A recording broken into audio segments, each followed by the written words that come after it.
Ditë e qetë në qytet, por jo dhe te parku i xhamisë së Larme. Dhjetra turistë nga anë mban bota po qëndrojnë në këtë pjesë për të parë një nga objektet më të vjetra në Tetov.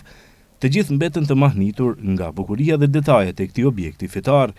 Një pjesë e turistëve ishin nga Turqia, të tjerët nga Gjermania, Spanja dhe shtetet e tjera, dhe që të gjithë i kishte bashkuar në Tetov interesimi për xhaminë e Larme. Turisti nga Turqia shpjegoi për televizionin Koha se Tetova i ka pëlqyer shumë, duke treguar për rrugën ballkanike që e ka bërë me familjen e tij.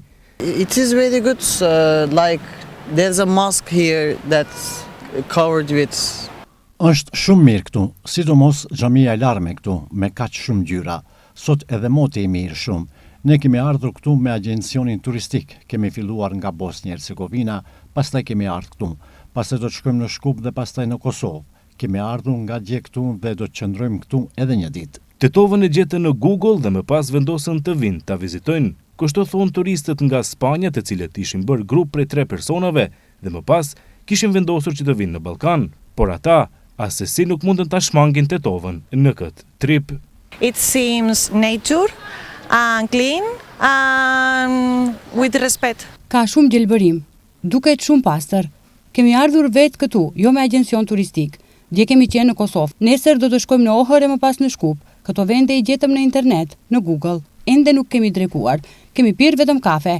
Një udhëfyes turistik nga Shqipëria, Franco Male, i cili sot ishte me një grup turistësh nga Gjermania, tha se vizitorët mbesin të mahnitur nga bukuritë e objekteve të vjetra në Tetov, siç është xhamia e Larme, hamami dhe arabati Babateqe.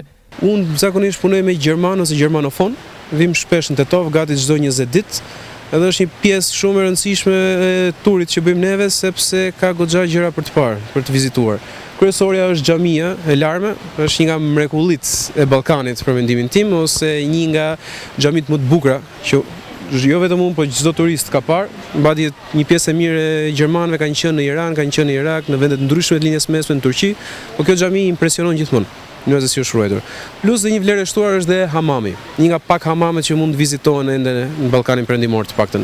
Malaj tregon se gjermanët mbesin të mahnitur nga mikpritja shqiptare në këto troje. Ne zakonisht bëjmë dhe një ndalesë shkurtër për drek ose për një kafe që zgjat diku ke 40-60 minuta dhe njerëzit kanë pak ndërveprime banorët. Dhe është impresioni i lënë është kryesisht që njerëzit janë shumë miqësor. Dhe u pëlqen dhe u intereson që edhe një pjesë e mirë e brezit të tret flasin dhe gjermanisht dhe kuptohen me ta. Edhe u duket një vend goxha miqësor dhe u shijon. Madje mund të them që edhe pak më shumë u pëlqen se Shkupi, vetëm nga kjo miqësie që krijojnë me banorët vendas. Plus dhe njerëzit janë goxha miqësor me çka kanë pa, janë shumë të komunikueshëm, kështu që ndihen shumë rehat kur vinë.